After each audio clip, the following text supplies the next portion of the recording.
be lifted above all other gods. We lay our crowns and worship you. Oh, be lifted above all other gods. Shalom à toi, chers frères et sœurs en Christ, bonjour. Je te salue dans le nom puissant de Jésus-Christ de Nazareth. Grâce à toi qui me suis actuellement et bénédiction à toi qui m'entends. Que Dieu te bénisse. Amen. Nous allons prier ensemble. Éternel des armées, nous bénissons ton nom pour cette opportunité que tu nous as accordée, que tu m'as accordé de pouvoir parler ensemble avec mon frère, ma soeur qui me suit actuellement. Bénis son entendement, Seigneur. Bénis sa vie et que ton esprit reste toujours au milieu de nous, au nom puissant de Jésus-Christ. Amen. Alors, sans plus tarder, rapidement, nous sommes dans le livre d'Éphésiens, chapitre 5, verset 32. C'est pourquoi l'homme quittera son père et sa mère et s'attachera à sa femme, et les deux deviendront une seule chair. Amen. Alors, bien aimé, laisse-moi te partager quelque chose de très important avec toi. C'est quoi? Le mystère d'un foyer. Le mystère d'un foyer. Alors, pourquoi il doit avoir un foyer? C'est quoi d'abord un foyer? Un foyer, c'est l'ensemble d'une, deux, trois, quatre, cinq, six personnes, mais qui se sont formés un groupe, dont ce groupe a un nom digne qu'on appelle la famille, le nom de la famille. Alors, comment pouvons-nous parler du mystère du foyer si nous enlevons le mariage dedans? Si nous enlevons le mariage dedans, alors nous ne pouvons jamais savoir ce qui est caché dans le mystère du foyer. Alléluia. Le mariage est une alliance sacrée. De la même sorte que Dieu a fait alliance avec son Église, c'est-à-dire son peuple, l'homme et la femme sont en alliance et échangent leur consentement pour se former plus qu'un jusqu'à ce que la mort ne les sépare. Alléluia.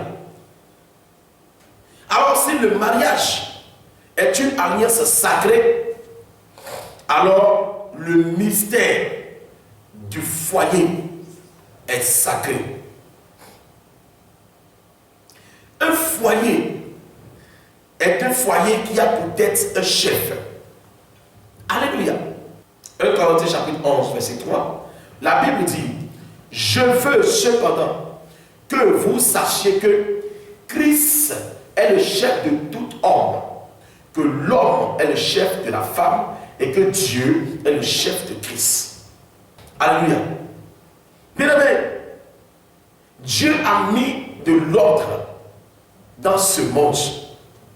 Et si nous comprenons très bien l'ordre que Dieu a mis dans ce monde, ça serait très facile pour moi et toi de pouvoir opérer ce qu'on appelle le mystère de foyer. Ça serait très facile pour moi et toi de pouvoir mettre en place un bon foyer. Ça serait très facile pour moi et toi de pouvoir construire notre foyer dans la facilité. Mais écoutez-moi très bien. Dieu, il est un Dieu de principe. Dieu est un Dieu d'ordre. Dieu a mis l'ordre dans les chefs. Il dit: je veux cependant que vous sachiez que. Donc là, on est en train de nous parler de l'ordre qui a été mis en place. Je veux cependant que vous sachiez que Christ est le chef de tout homme sur la terre. Christ est le chef de tout homme sur la terre. Alléluia. Et l'homme est le chef de sa femme.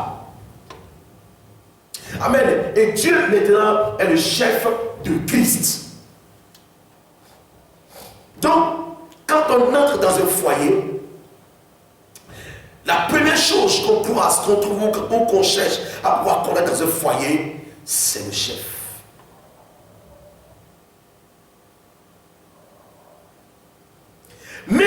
Dans Dieu, il y a un chef. Alléluia.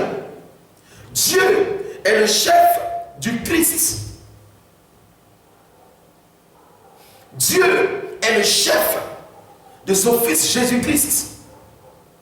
Et Christ connaît très bien que Dieu est son chef. Christ respecte son chef. Il fait la volonté de son chef. Il obéit à son chef. Il s'humilie devant son chef. Il respecte son chef. Donc Christ, même qui est allé sur la croix, qui est ressuscité, il sait très bien qu'il a un chef. Et il n'a pas fait sa volonté, mais il a fait la volonté de son chef. Je suis en train de parler du mystère du foyer. Alléluia. Alors, est-ce que l'homme, lui, connaît sur la terre que Christ est son chef? Homme du foyer, écoute-moi, ce n'est pas ta femme qui est ton chef. Non. Ce ne sont pas tes enfants qui sont ton chef. Mais non. Ton chef, c'est Christ. Et tel que Christ a respecté Dieu qui est son chef, tel que Christ a connu la place de Dieu qui est son chef, tel que Christ a glorifié Dieu qui est son chef, tel que Christ a fait la volonté de Dieu qui est son chef, moi et toi, notre chef c'est Christ. Nous devons se chercher à faire la volonté du Christ pour que nous ayons un foyer de paix. Alléluia. Et Christ est le chef de l'homme. Jusqu'à aujourd'hui, cela n'a pas changé. Et cela ne peut jamais changer. C'est pourquoi, écoutez-moi très bien, si vous mettez Christ à part dans vos foyers, vous ne pouvez jamais avoir un bon foyer. Vous ne pouvez jamais avoir un vrai foyer. Mais non. Quand on parle d'un vrai foyer, d'un bon foyer, c'est un foyer qui vit dans la paix. C'est un foyer qui a la paix d'esprit. Alors, l'homme est le chef de la femme. J'espère qu'il y a une femme qui m'écoute actuellement.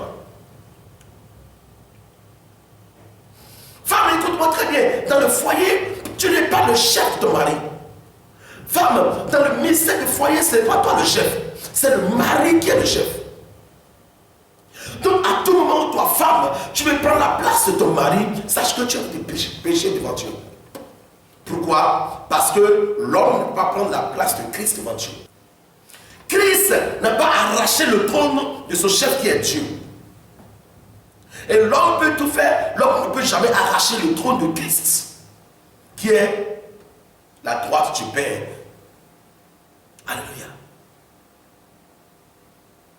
Alors pourquoi toi, femme, tu cherches à être chef à ton mari?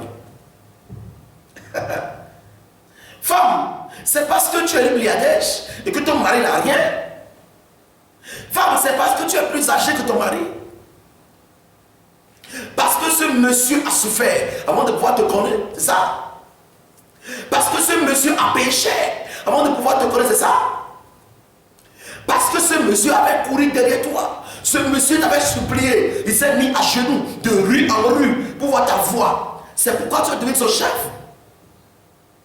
Ou bien parce que ce monsieur n'a pas fréquenté comme toi. Ce monsieur n'a pas de boulot. C'est toi, femme, tu as de boulot. C'est toi qui payes le loyer. C'est toi qui payes l'eau. C'est toi qui payes le courant. C'est pourquoi tu es devenu chef à ton mari.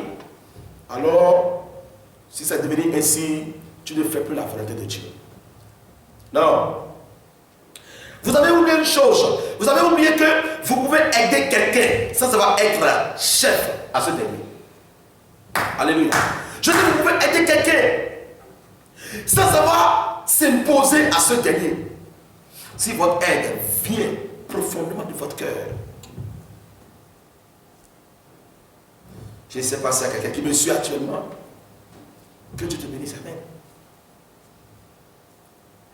Femme, dans le ministère du foyer, il y a un chef qui est ton mari. Alors dans le livre d'Éphésiens chapitre 5, Éphésiens chapitre 5, verset 23, il dit car le mari est le chef de la femme, comme Christ est le chef de l'église, qui est son corps et dont il est le sauveur. Car le mari est le chef de la femme, comme Christ est le chef de l'église, qui est son corps. Alléluia.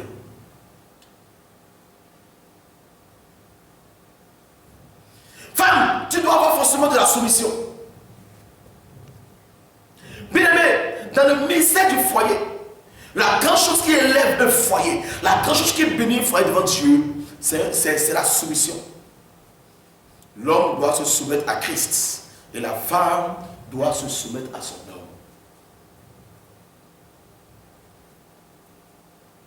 Dans le livre d'Éphésiens chapitre 5, verset 20 à 24, il dit, Éphésiens chapitre 5, verset 20 à 24, il dit, rendez continuellement grâce pour toutes choses à Dieu le Père au nom de notre Seigneur Jésus-Christ. Verset 21.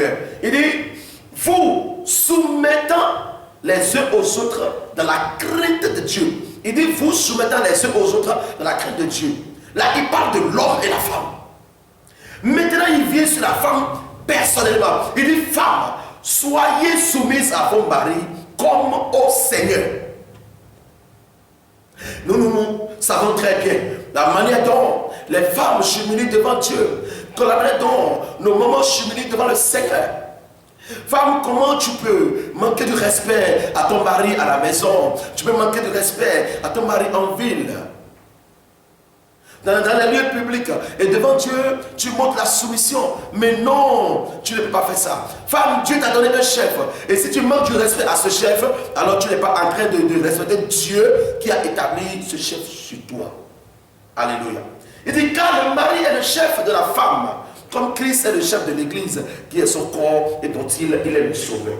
Donc, tu ne peux jamais manquer du respect à ton mari et dire que tu vas aller te soumettre devant Dieu. Non, il dit, oh, de même que l'église est soumise à Christ, les femmes aussi doivent être à leur mari en toutes choses. Waouh!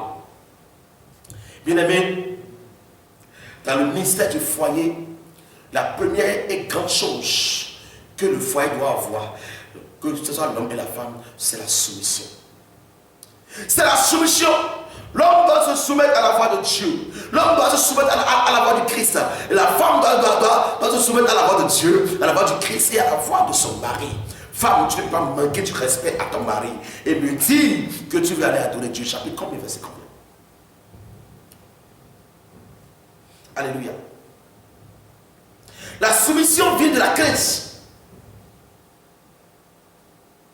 Celui qui n'a pas la crainte de Dieu ne peut jamais se soumettre à son mari, jamais. Dans le livre de Colossiens chapitre 3, verset 18, 3, verset 18 dit, femmes, soyez soumises à vos maris comme il convient dans le Seigneur. Donc c'est le Seigneur qui a recommandé cela. C'est une recommandation de Dieu. Et si tu n'as pas la crainte de Dieu, tu ne peux jamais avoir la soumission. Alléluia. Alors parlons de la femme qui craint Dieu dans le livre de Proverbes chapitre 31, 10 à 31. Quel genre de la femme peut avoir la crainte de Dieu? Alléluia. Qui peut trouver une femme vertueuse? Elle a bien plus de valeur que les perles. Waouh!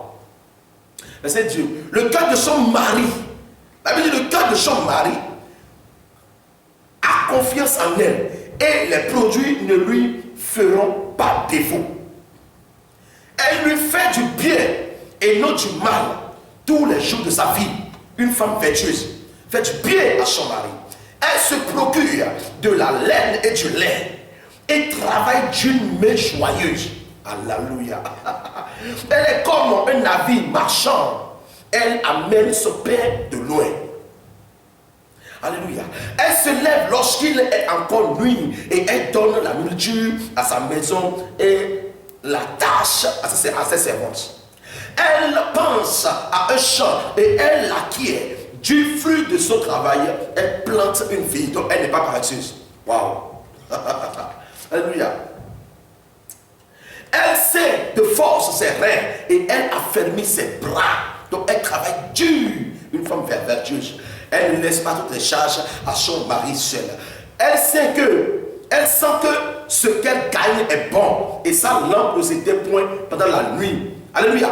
Donc ce qui veut dire que ce qu'elle gagne la suffit. Ce que son mari la donne la suffit. Alléluia. Et elle gère cela même dans la nuit.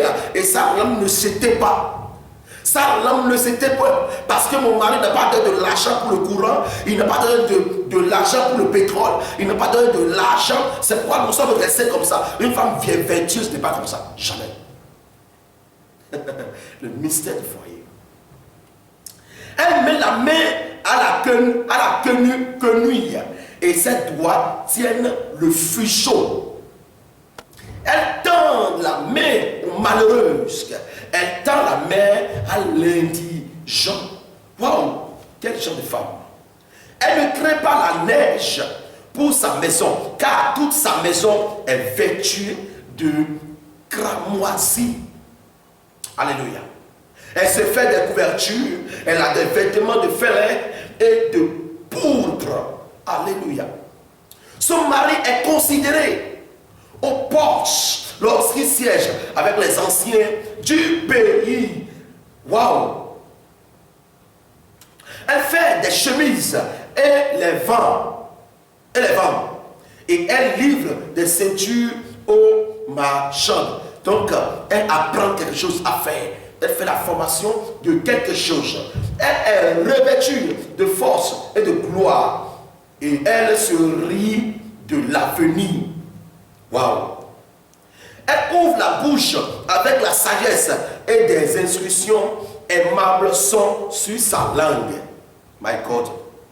Elle veille sur ce qui se passe dans sa maison et elle ne mange pas le pain de paresse. Donc elle n'attend pas son mari avant de pouvoir manger. Sa fils se lève et la disent heureuse. Son mari se lève et lui donne des louanges. Plusieurs filles ont une conduite vertueuse, mais toi, tu les surpasses toutes. Verset 30. La grâce est trompeuse et la beauté est vaine. La femme qui craint l'Éternel est celle qui sera louée. Récompensez là du fruit de son travail et comporte ses œuvres la loue. Comporte ses œuvres la loue. Il dit récompensez là du fruit de son travail et comporte ses œuvres la loue. Alléluia. Voici une femme qui a la crainte de Dieu. Voici une femme qui connaît le mystère du foyer. Voici une femme qu'il faut pour le foyer. Voici une femme qu'il faut apprécier dans le foyer. Et voici une femme qu'il faut considérer comme maman du foyer. Alléluia. Alors le mari aussi a besoin de la sagesse. Pour la femme, elle doit avoir la crainte de Dieu. Et le mari, lui, doit avoir la sagesse de Dieu. Alléluia. Dans le foyer, l'homme a besoin de la sagesse et la femme a besoin de la crainte de Dieu. Cela ne dit pas que l'homme aussi n'a pas besoin de la crainte de Dieu ou la femme aussi n'a pas besoin de la sagesse. Dans 1 Pierre 3, verset 7, il dit Marie, montrez avant tout de la sagesse dans vos rapports avec vos femmes, comme avec un sexe plus faible. Honorez-les comme devant aussi hériter avec vous de la grâce de la vie. Qu'il en soit ainsi, afin que rien ne vienne faire obstacle à vos prières. Là maintenant, la Bible est en train d'enseigner aux hommes, le chef du foyer, qui doit même avoir de la sagesse dans des rapports avec leurs femmes, comme avec un sexe plus faible. Et quand on parle d'un sexe plus faible, mes chers, on parle d'un sexe avec la compréhension divine. On parle d'un sexe avec la vie, avec la joie. Là, on ne parle pas du sexe dans la chair. Matin fait le sexe, midi fait le sexe, soir fait le sexe. Non. La Bible dit quoi? Il dit montrez à votre tour de la sagesse dans votre rapport avec vos femmes. Comme avec un sexe plus faible, Alléluia. Donc la Bible demande à l'homme de pouvoir mettre la sagesse dans tout ce qu'il veut faire. Et dans le verset 8, il dit enfin, soyez tous animés des mêmes pensées et des mêmes sentiments. plein d'amour fraternel, de compassion, d'humilité. Il dit, soyez tous animés les deux, l'homme et la femme. Que le foyer soit animé des mêmes pensées. Donc vous devez penser les mêmes choses. Vous devez avoir les mêmes capacités. Alléluia. On voit l'homme, on entend autre chose. On voit la femme, on entend autre chose. Ça, ce n'est pas un bon foyer, ça. Alléluia. Nous devons avoir, vous devez avoir des mêmes sentiments. L'homme et la femme doivent avoir des mêmes sentiments. Plein d'amour fraternel. Dans le foyer, vous êtes devenus frères et sœurs. Donc sans amour fraternel, le mystère du foyer ne marche pas. Vous devez avoir de la compassion. J'aime ma femme telle qu'elle est. C'est ça la compassion. Je me donne pour ma femme, je me donne pour mon mari. Alléluia. La Bible dit que dans ça, les bonnes choses peuvent commencer par se manifester. Il dit ne rendez point mal pour mal, ou injure pour injure. Bénissez au contraire, car c'est à cela que vous avez été appelés afin d'hériter la bénédiction de Dieu. Donc que le mari ne cherche pas à rendre le mal pour sa femme et que la femme ne cherche pas à rendre le mal pour son mari. Non, dans le foyer, dans le mystère du foyer, on ne rend pas le mal pour le mal. Mais non, au contraire, on bénit. On ne rend pas l'injure pour injure. L'autre m'a injuré, moi aussi je dois l'injurier. Non, dans le mystère du foyer, il n'y a pas ça. Dans le mystère du foyer, ce qui est au contraire, c'est la bénédiction. L'homme doit bénir sa femme. La femme doit bénir son homme. Les enfants doivent bénir les parents aussi doivent bénir les enfants. Alléluia. Et dans le verset 10 et 11, si quelqu'un en effet veut animer la vie et voir des jours heureux, qu'il préserve sa langue du mal et ses lèvres des paroles trompeuses. Alléluia. Qu'il s'éloigne du mal et fasse le bien, qu'il recherche la paix et la poursuive. Alléluia. Dans le foyer, l'homme doit éviter le mensonge. La femme aussi doit éviter le mensonge. Alléluia. Quand vous mettez le mensonge dans votre foyer, vous n'êtes pas en train de rendre le mystère du foyer. Non, vous n'êtes pas en train de faire un bon foyer. Vous êtes en train de faire quoi? Vous êtes en train de détruire le foyer. Vous êtes en train de tuer le foyer. Il y a la gloire du foyer que Dieu a réservé là. Il y a la vie du foyer que Dieu a réservé là. Il y a la bénédiction du foyer. Il dit qu'il s'éloigne du mal. Alléluia. Il y a des choses du foyer que Dieu a mis là pour vous.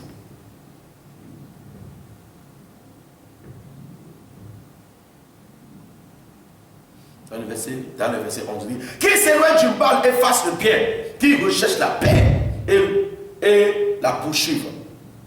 Nous devons chercher la paix dans le foyer. Dans le mystère du foyer, vous devez rechercher la paix. Dans le mystère du foyer, vous devez faire du mal. Vous devez vous éloigner. Vous devez faire du bien, pardon, et vous devez vous éloigner du mal. Dans le mystère du foyer, on fait du bien et on s'éloigne du mal. Et dans le livre de Timothée, chapitre 5, verset 8, 1 Timothée 5, 8, il dit, si quelqu'un n'a pas soin des siens, et principalement de ceux de sa famille, il a renié la foi et il est pire qu'un infidèle. Alléluia.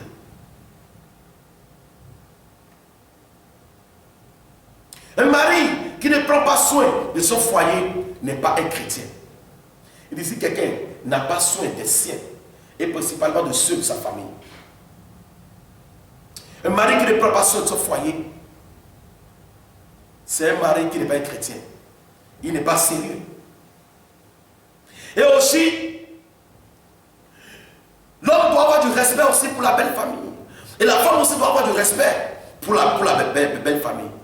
Mais la belle famille a le droit de pouvoir vous reprocher des choses. Parce qu'ils ont connu la vie du foyer avant vous.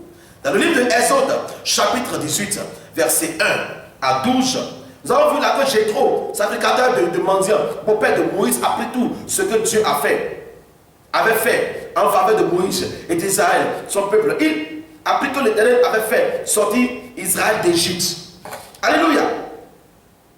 Et la Bible dit là, en bref, que quand Jéthro a écouté le témoignage dans la bouche de son beau-fils qui est Moïse, Jéthro même a pris son argent et il a offert un sacrifice à l'Éternel pour lui dire merci. La Bible dit que Jéthro, le beau-père, a organisé une fête pour ce que Dieu a fait pour son beau-fils. Donc les belles parents aussi doivent prendre soin de leur beau-fils. La belle famille doit prendre soin de sa belle-fille. C'est possible que le beau-père peut dépenser sur le foyer de son enfant. Belle-mère, tu peux dépenser sur le foyer de ton enfant. Parce que Jéthro a fait cela pour Moïse, qui est son beau-fils. Alléluia. Il y a de beaux-parents dans beaux-parents. Il y a de beaux-fils dans beaux-fils. Il y a de belles-filles dans belles-filles. Alléluia. Et la belle famille a le droit de nous donner de la conseil. Le conseil de la belle famille est très important dans le ministère du foyer. Dans Exode chapitre 18, verset 13 à 24. Nous voyons là au moment où Moïse était en train de travailler pour Dieu au sein devant le peuple d'Israël. Moïse se donnait au peuple d'Israël. Il priait pour eux. Le peuple était assis devant lui du matin jusqu'au soir. Mais le beau-père est arrivé, il a dit, Moïse, mais qu'est-ce que tu fais? C'est pas sérieux. Après ça, prier pour eux. Envoie-les de pouvoir aller travailler, chercher de l'argent et revenir prier. Nous voyons là que Moïse était étouffé de pouvoir être toujours à la source, de pouvoir être toujours la solution de ce peuple. Mais son beau-père est arrivé, son beau-père l'a appelé, son beau-père lui a donné de conseils comment il va faire. Et quand il a commencé à pratiquer ce que son beau-père a vu, désormais il a un peu de la paix. Donc c'est possible que la belle famille a une mission à faire. Les beaux-parents ont une grande mission à faire dans le mystère du foyer de leurs enfants.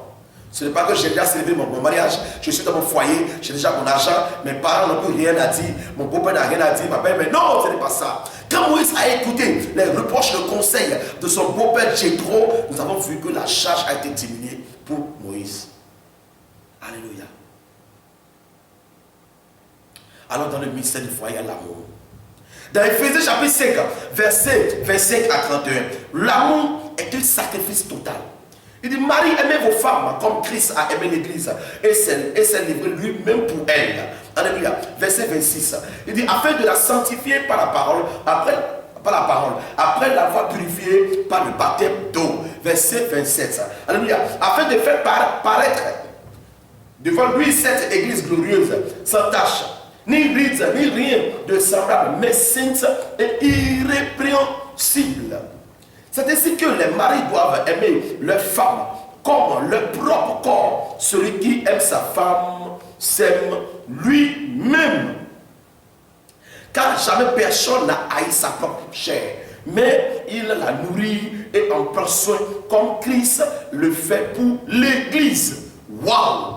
Parce que nous sommes membres de son corps. Verset 31. C'est pourquoi l'homme quittera son père et sa mère, s'attachera à sa femme, et les deux deviendront une seule chair. L'amour est un sacrifice total. Celui qui ne veut pas aimer, c'est quelqu'un qui ne veut pas se sacrifier. Alléluia.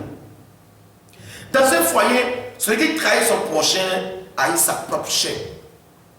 Une relation amoureuse est basée sur la confiance. Et un mari peut-il être homme au foyer? Des rôles différents comme des relations entre Christ et l'Église. L'Église a son rôle et Christ a son rôle. L'Église qui est l'épouse et Christ qui est l'époux.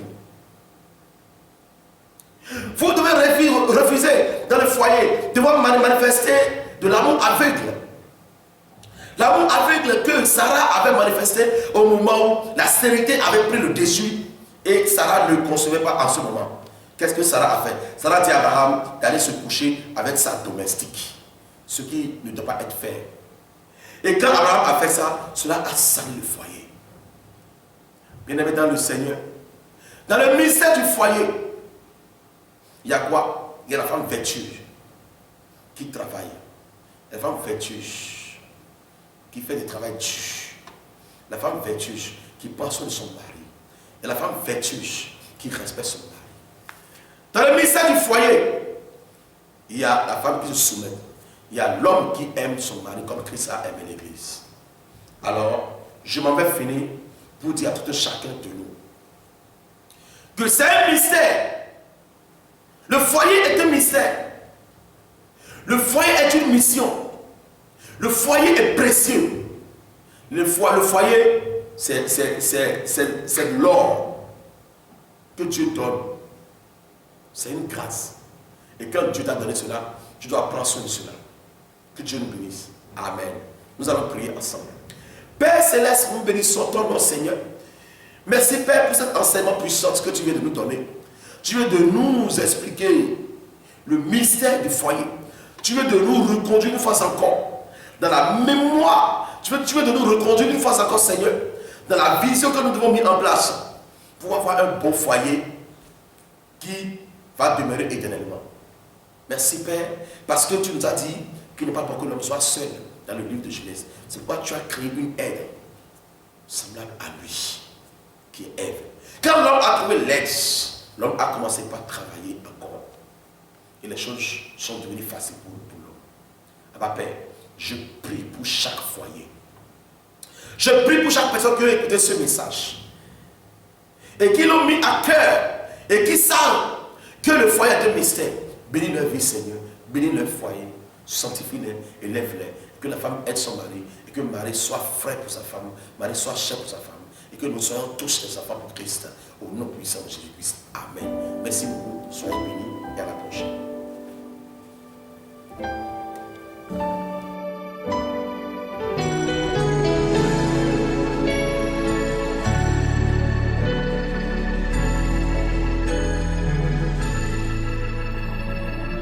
Oh, be lifted above all other gods.